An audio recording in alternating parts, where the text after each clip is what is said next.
Hi, welcome to the Digital Mums Advanced Twitter tutorial. We're basically going to talk to you about some of the more advanced features, like how to actually start to build a following in terms of engaging with individuals and organisations to lure them in, get them interested, get them following you.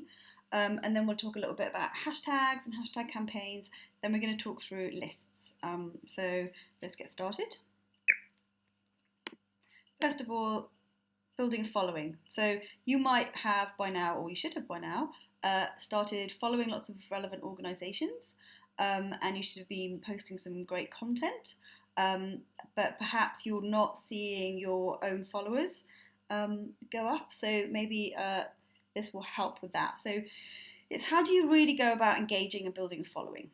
So really, the simplest way of describing it is that it's very much like networking, as if it's in the kind of networking that you would do person to person, except that it happens online. So what you wouldn't do if you were networking at an event, you would not walk up to someone and start talking to them about your products and trying to sell them your products straight away. You just wouldn't do that because they would look at you as if you were completely bonkers and they would walk off. So you just wouldn't interrupt a conversation that someone was having and say, do you want to buy this? I mean, you just wouldn't do that. And that's exactly how it works on Twitter. You just don't do that. What you would do in a networking event is that you would walk up to someone, they were in the middle of a conversation, you would kind of listen, then you would think of something relevant to what they were talking about, and then you would say, oh, that's really interesting. Something like that happened to me, actually. And they'd be like, oh, okay, that's interesting. Then they might carry on talking, and then, you'd say something else, and before long, you'd be having a proper conversation. Then what you do is probably collect business cards and think, oh, well, actually, I'll follow up with that person outside because then they might need to leave. Then you would get in touch with them by email. You might go out for a coffee. Then you would start talking to them a bit more about what you actually do, and then you might softly start to sell them what it is that you offer. And that is basically the same as how you would do it on Twitter. So the first thing that you would do is to keep an eye on them and see what they're posting and see what they're sharing and see what they're talking about, so you could start to get an idea of what they're interested in, because that helps you then with your kind of tactics of approaching them. So you learn a little bit about them. And then the next step is that some of the things they talk about, you just do a cheeky favourite. They might share something and you might say, oh, I'm going to favourite that. Then they might say, or give an opinion on something, and you might favourite that. Then they might share some content that's very relevant to your audiences. And so you might actually quote or retweet that content. So that's another way of softly engaging them. And then after a while, you keep on doing this, not all the time, you don't do it every day, you don't seem like a stalker. But after a while, you do that every so often, and then interestingly, you then reply to a conversation that they're having or start a conversation with them. So they might tweet something, and then you might think that's relevant, and then you reply and say, oh, actually, I think that's really interesting, and also X, Y, or Z. So you kind of, you're getting in, it's in the same way as if you were networking at an event with a glass of wine, someone would be talking and you might say, that's really interesting, actually, that happened to me. Or that's really interesting, actually, because I've seen this happen. So it's kind of pulling in relevant content to them, but it's just doing it on Twitter instead of in person. And then if you do that a few times, it's highly likely that they will stop following you unless they are, like Ashton Kutcher, in which case they might not do.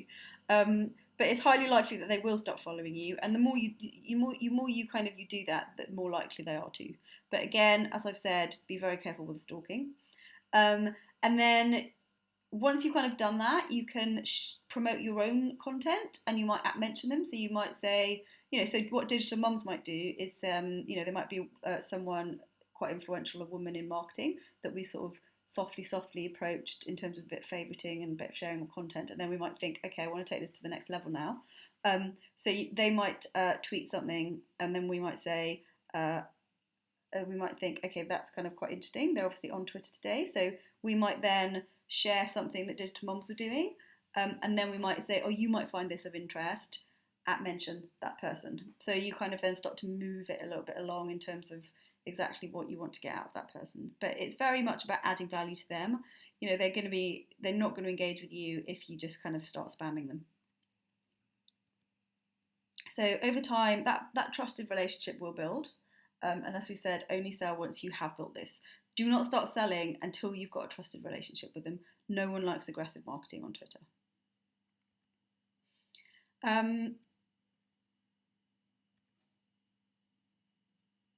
So you can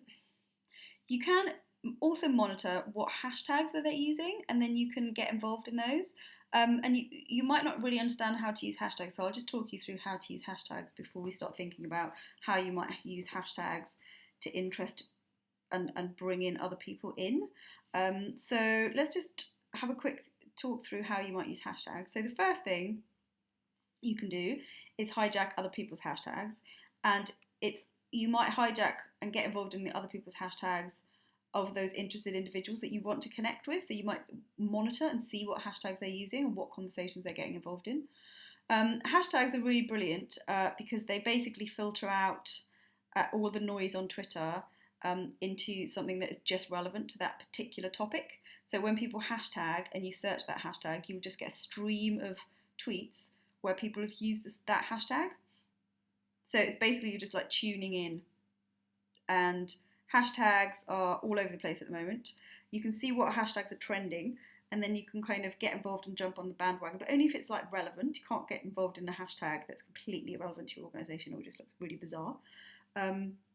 So, for example, a hashtag that's very prominent at the moment is Benefit Street, which is based on a Channel 4 programme. It's received a lot of controversy. And I've seen quite cleverly some charities are using that hashtag because people are very much buzzing around Benefit Street, the programme, talking about it and using the hashtag. And I've seen some charities that work with more vulnerable people in society use that hashtag to promote what they're doing. So, they might say, we've got this service that's supporting people to get back into work. This is the kind of thing that we should see on Benefit Street. And then when people are just chatting about Benefit Street, the programme, and searching around Benefit Street, the hashtag, they're then seeing that promotion within that. So it's just quite clever. There's also hashtags around events and things, so you can see what relevant events there are in your space. So there might be food and trade fairs. They have those giant baking shows and things at Earl's Court. So if you made cupcakes, you don't necessarily have to go to that. I mean, it might be good for you to actually go to the event, but you don't have to. So what you can do is just monitor the hashtag on that day and just get involved and almost pretend that you're actually there. I mean, you don't kind of say that you're there, but people will sort of think. People sometimes do think that you're actually there, and I've done that before. I've got involved in a hashtag from an event and shared interesting content that was related to the business that I worked for, but I wasn't actually at the event. But I got involved with people that were really interested in my business and my space because I did that. So that's kind of a great way of hijacking other people's hashtags. But you can create your own hashtags. People do this all the time.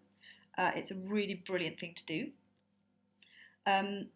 Some things to think about though if you do create your own hashtag. So you want to make it aspirational and relatable, and take it beyond that. That means it would take it beyond your brand. So have something that works alone, not just with your brand. And then that could be really powerful. So, for example, these are some hashtags: bravery wins, get happy, handle it, inspirational women. So these all work standalone, not necessarily linked to a brand or to a campaign, and they make sense, and they're quite inspirational, and they're quite inspirational little words to put in. But when you actually then connect those to your brand, it can be really powerful. And you want to keep it quite simple. Those are all quite simple. And you want easy to remember as well, which is really important. So that's what you want to do. And you want to avoid initials and acronyms and numbers. And some people, you don't have to do this, but you want to double check exactly how it reads. If you've got lots of words, how it reads without capitals. It's a good idea to capitalise the first letter if it's a phrase. So inspirational women will be capital I, capital W. That means it just reads exactly as it's intended to read. Because obviously you can't put a space in there, so it's better to just capitalise. Don't use your business name. Most people's business names are not short and punchy, and they certainly don't kind of travel beyond their business. So often if you do it, it just becomes too long. It completely loses its punch. Inspirational woman is lovely, but we wouldn't use hashtag digital moms because it's just not. Actually, I mean, in comparison to some people's business names, it's probably not terrible, but it's still not really ideal. So then you might be thinking, well, how are people going to relate that hashtag to my business if it's not my business name? But if you promote it like crazy, soon it will become synonymous with your business or the campaign that you're running.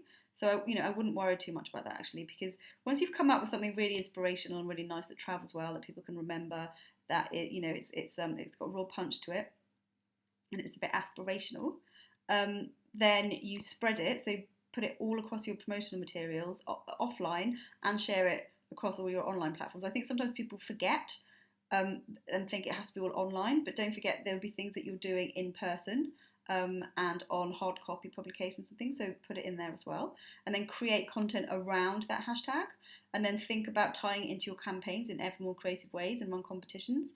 And this all might seem like quite a lot, so I'm just going to use one particular example, and there's a couple that this company has done, and that is basically, it's literally the best practice of how to use hashtags, and that is Nike. So they've had a couple. They had just do it, which is now so instantly recognizable as being something that Nike have come up with, even though it's a complete standalone phrase, but it's kind of inspirational and it just really fits with their brand. And now they've got a new one, which is like make it count, because just do it. I think they thought it's just getting a little bit tired and they needed something fresh, so they've got a new one, and it is hashtag make it count. And that was something they ran particularly in 2012, but I've seen that they've also kind of taken it further than that. But that is the kind of thing that we're talking about, and that is the kind of thing to do with a hashtag. So hopefully you've got an idea about hashtags. There's some other things about do's and don'ts. There's actually there's quite a good link to definitely things to avoid, which relates to the capitalizing of the first letter of every word in the Google community. So there's a couple of inspirational hashtag campaigns in there that there's links to that you can go and check out at this point. And then there's also things to avoid, which are quite amusing. So let's move on to working with lists.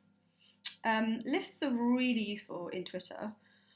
The thing that I like most about them is that they basically segment different types of individuals and organisations. And what I mean by that is, in order to demonstrate what I mean by that, I'm just going to go back to a slide that we talked about in the intermediate tutorial, which is this one, which is if you're a cafe restaurant, who might you follow? And that's what I mean by segmented. So you've got particular groupings of people here. You've got cafes and restaurants. You've got markets and food producers. You've got chefs. You've got food bloggers and food press. So you can actually create a list for each one of these. So for cafes, for bloggers and press.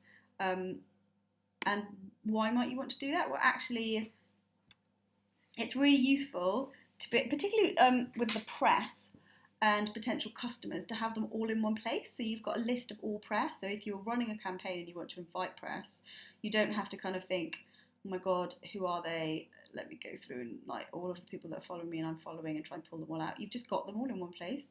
And as they start following you or you follow them, you just keep adding them to the list. So it just makes it really easy when you then suddenly want to run a campaign, you want to reach local press or national press, they're all in one place, which is really great. And another brilliant thing about them is you might have on this list some people that actually you find you don't really want them in your home feed. What can happen once you follow loads of people is suddenly you're following 2,000 people and it becomes not very helpful because there's a lot of people that you're following that aren't really adding any value, and you think, oh, I want to unfollow them, but I don't want to kind of lose them forever in the ether of Twitter. That's where lists come in. They're really useful. So instead of following people, you can just put them in a list, and then they don't come up in your home feed, but you can access them at any time. So actually you can click on your list and then just see all of the tweets that are in that list. So for press, you might not want to follow them, but actually you can put them all in a list. I mean, the thing about press is you probably do, because actually they tend to share the best content, but perhaps other cafes and restaurants and your competitors are not quite so much sharing stuff. You don't really want to share content that they've promoted directly, so you don't want to encourage people to go and eat there, for example. And that's when lists can come in really, really handy. So over time, once you've kind of got an understanding of your competitors and what they're doing, you might think, I don't want to follow you anymore, but it's kind of like keep your enemies closer. You might still want to have them on your radar, and that's where you can create a list. And there's a couple of tutorials about actually how to do that. Where to find the lists, how to create them, and how to add people to them in the tutorial. So go and check those out. So that's just the advanced tutorial. And if you've got any questions, again, ask mentors and ask us.